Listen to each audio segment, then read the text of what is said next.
Original Trinamool কারা? আপনি যে জায়গায় ধোঁয়াশার মধ্যে আছেন, আমিও আছি। যে তৃণমূলের প্রতিষ্ঠাতা মমতা ব্যানার্জি, তাকে এড়িয়ে বিরোধী দলনেতা নির্বাচন হচ্ছে সেই রাজ্য থেকে কেন্দ্রের মুখ্যমন্ত্রী। দ্বিতীয় কথা হচ্ছে অ্যাকাউন্ট ফিক্স করার জন্য চিঠি দেওয়া হচ্ছে। আবার শুনতে নাকি তাকে মানে তার রাইট নাই এই চিঠি লেটার করার, তার আগে তাকে রিভার্স করার চিন্তা। মানে এই রকম ধোঁয়াশার মধ্যে আছে।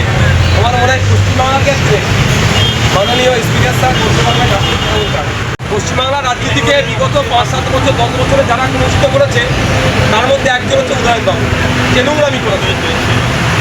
এই ডিম জুতে ছোড়ার পক্ষপাতী নয়, কিন্তু যা ছুটছে কম ছুটছে। কি ছোড়া উচিত? প্রশাসনের ব্যবস্থা নেওয়া দরকার, আইন হাতে তুলে নেওয়া পক্ষপাতী। ক্ষমতায় যখন ছিল মানুষকে মানুষ ভাবতো না। তাই উদয়ন বাবুর এলাকাতে তার সিকিউরিটি গার্ড একটা গাড়ি রেখেছিল একজনের দোকানের সামনে প্রতিবাদ করার জন্য, যে দোকানের গাড়িটা দোকানের সামনে থেকে সরিয়ে গিয়ে ধোঁয়া পরিষ্কার করছিল। প্রতিবাদ করার জন্য তাদেরকে তুলে নিয়ে গিয়ে এমন মার মেরেছিল, মারা গিয়েছিল। সেই কেসটাকে টোটাল ধামাচাপা দিয়েছিল ওই উদয়নবাবুর নেতৃত্ব হয়েছিল। পাপ করেছে, পাপের এখন হবে না আইনের মাধ্যমে। দেখুন, ওয়েস্ট বেঙ্গল পুলিশের পিএসও কতদিন থাকতে পারবে এই রুলস আমার জানা নাই। আমি সেন্ট্রাল কোর্ট আছে, কোর্টের মাধ্যমে আমি গিয়েছি। আমারও পিএসও চেঞ্জ হয়, পিএসও কিন্তু মাঝে মধ্যে চেঞ্জ হয়। সেটা ম্যাক্সিমাম 6 মাস সেন্ট্রাল আর্মড ফোর্সের মধ্যে সিআইএসএফে পিএসও চেঞ্জ করে দেয়। আর আমি শুনছি 20 বছর আছে কারো কাছে 10 বছর আছে, কারো কাছে 15 বছর আছে পিএসও।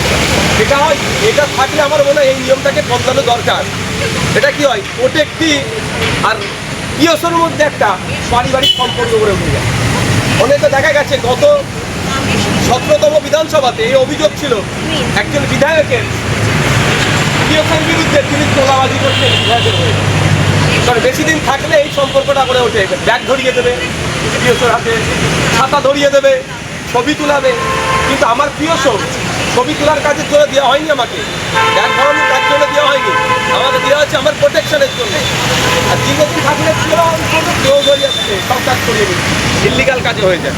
আমি আবারও রিপিট করছি, ওয়েস্ট বেঙ্গল পুলিশের ক্ষেত্রে এই নিয়ম যদি আপনাকে আনা দরকার, যেভাবে সেন্ট্রাল আর্মড ফোর্সেসদের আছে যে 6 মাস ম্যাক্সিমাম 6 মাস পোস্টে, তারপরে অন্য পোস্টে চলে যাবে, এটা করা দরকার। এখন মমতা ব্যানার্জি তিনি পিএসও নেবেন কি নেবেন না তার এখতিয়ারের মধ্যে পড়ছে। যদি না নেয় নিশ্চিতভাবে তিনিও লিখিত দেবেন। আর তুলে নিয়ে অন্য পাঠিয়েছে, এটা খুব একটা অন্যায় কাজ নয়। এটা খুব একটা অন্যায় কাজ। অন্যায় কাজ হচ্ছে, আমি বলবো অভিষেক বাবুকে যারা ইট ছুড়লো বাড়াইপুরে, তাদেরকে গ্রেফতার করে, এটা অন্যায় কাজ আমার নজরে। যখন ক্ষমতায় ছিল দলের সেকেন্ড ইন কমান্ড, অনেক বিষয় তারা এড়িয়ে যেতেন বা সে অবধি এসে পৌঁছাতে পারতেন। এখন সেগুলোকে নতুন করে রিওপেন করা হবে। তবে এটা কতটা সাস্টেনেবল হবে আমি ভরসা করতে পারছি, কারণ অলরেডি ইডি, সিবিআই, কেন্দ্রীয় এজেন্সি যে তদন্তগুলো করেছে, এক একটা তদন্তে প্রায় 60%, 70%, 80% মধ্যে অ্যাচিভ হয়ে গেছে। আর 20% অ্যাচিভ করতে পারলেই সে তদন্ত প্রক্রিয়া শেষ হবে। ইডি বা সেন্ট্রাল এজেন্সি সাকসেস রেটটা একটু হলেও বাড়বে। সেগুলো বাদ দিয়ে কে কোথাও ফার্জি সই করেছে তাই নিয়ে টানাটানি হচ্ছে, মধ্যপ্রদেশে কোথাও মানহানি কেস আছে সেই নিয়ে হয়েই হচ্ছে, এই নিয়ে আমাদেরকে মাতিয়ে রাখা হচ্ছে। আমার তো মনে হয় কোনো না কোনো জায়গাতে ওই সেই দিদিমণির অমূল্যবাণী যে আরএসএস ভালো, বিজেপি খারাপ, অটলজি ভালো, অমিত শাহজি খারাপ, মোদি ভালো, অমিত শাহ খারাপ, এই যে ম্যানেজের জায়গা থেকে ওই পরিবার নিজেকে সেভ করে রেখেছে। শুধুমাত্র টাইম পাস হচ্ছে আমাদের